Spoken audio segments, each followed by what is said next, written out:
আমরা মূলত সমাজের সাধারণ মানুষ, খেটে খাওয়া মানুষ। আল্লাহ তাআলা আমাদের সেভাবে হয়তোবা গ্রহণ করেন নাই, কবুল করেন নাই, যার ফলে আমরা আমাদের ইমাম সাহেবগণ বা আমাদের নেতৃস্থানীয় যে সমস্ত আলেম ওলামাগণ রয়েছে তাদের মুখশ্রেণীত বাণী থেকে আমরা শুনি কোরআন এবং হাদিসের কথাগুলো, সেখান থেকে আমরা আমল করার চেষ্টা করি। কিন্তু আমাদের একটা বিষয় হচ্ছে, আমরা আল্লাহ তাবারক ওয়া তাআলা যাকে যতটুকুন জ্ঞান দিয়েছে সেই জ্ঞানের নিরিখে কোরআন হাদিস রিসার্চ করতে হবে, অধ্যয়ন করতে হবে। এটা আপনার আমার সবার উপরে ফরজ। এটা সুন্নত এবং নফল নয়, ফরজ বিধান। তা আমরা অনেকেই এটাকে না করার কারণে হয়তো বা দীর্ঘদিন যাবত এমন একটা আমল করে আসতেছি, এমন একটা আমলে আমরা অভ্যস্ত, হয়তো বা একজন জ্ঞানী মানুষ ওই আমলের ব্যাপারে আলোচনা করতে গিয়ে হয়তো বা সুন্দরভাবে ব্যাখ্যা বিশ্লেষণ করতে গিয়ে কোরআন হাদিসের নিরিখে আমাদের বিরুদ্ধেও চলে যেতে পারে, কিংবা আমাদের একটু এদিক সেদিকও হতে পারে যে কিরে আমরা এতদিন পর্যন্ত যে আমল করলাম সে আমলের মধ্যে তো আমাদের ভুল ছিল, সে আমলের মধ্যে তো আমাদের ভ্রান্তি ছিল, সে আমলটুকুন আমাদের সঠিকভাবে হয় নাই।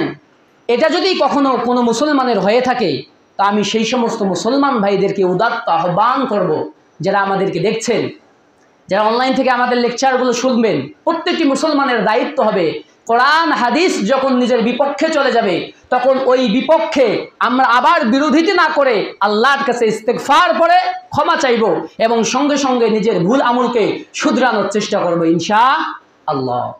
তাহলে হতে পারে আমরা যদি ইতিপূর্বে কোনো ভুল আমল করলেও করে থাকি, আল্লাহ তাবারক ওয়া তাআলা আমাদের এই ইস্তেগফারের মাধ্যমে আমাদের ওই আমলগুলোকে, বিনষ্ট আমলগুলোকে নেকিতে পরিপূর্ণতা দান করবেন, সুবহানাল্লাহ।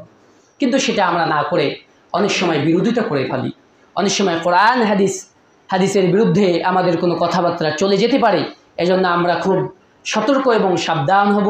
আল্লাহ তাবারক ওয়া তাআলার কাছে আমরা সব সময় দোয়া করব, আল্লাহ তাবারক ওয়া তাআলা যেন আমাদের সকলকে কোরআন এবং সুন্নাহর উপরে অটল থাকার তৌফিক দান করেন। আমরা সকল বলি আল্লাহুম্মা আমিন।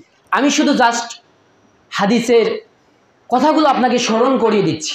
আমার কোনো কথা ব্যক্তিগত থেকে নয়, আমার কোনো কথা আমার বানানো নয়, আমার কিচ্ছা কাহিনী নয়। আমি সরাসরি কোরআন এবং সুন্নাহর আলোকে আপনাদের সামনে শুধু পেশ করব। রাসূলুল্লাহ সাল্লাল্লাহু আলাইহি সাল্লাম যা বলে গিয়েছেন আপনাদের সামনে আমি মাত্র অনুবাদক। আমি কি অনুবাদক?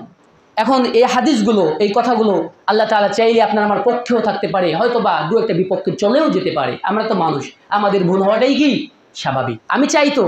আমি এটাই চাই যে আল্লাহ তাবারক ওয়া তাআলার দ্বীন আমরা আমাদের সমাজবাসীদেরকে নিয়ে, আমরা আমাদের ভাইদেরকে নিয়ে আমরা ঐক্যভাবে আল্লাহর দ্বীনের প্রচেষ্টা করি, আল্লাহর দ্বীন কায়েমের প্রচেষ্টা করি। আমি এটি চাই। আমি চাই না আমাদের কোনো ভাই অজ্ঞতাবশত ইসলামের গণ্ডি থেকে বের হয়ে যাক। আমরা চাই সবাই মিলে ঐক্যবদ্ধ হয়ে আল্লাহর জমিনে আল্লাহর দ্বীন কায়েম করে জান্নাতে আমরা একসঙ্গে থাকবো ইনশাআল্লাহ। এটা আমাদের প্রতিটি মুমিনের প্রত্যাশা হতে হবে, প্রতিটি মুমিনের দায়িত্ব এবং কর্তব্য হতে হবে। এটা প্রিয় হাজিরিন।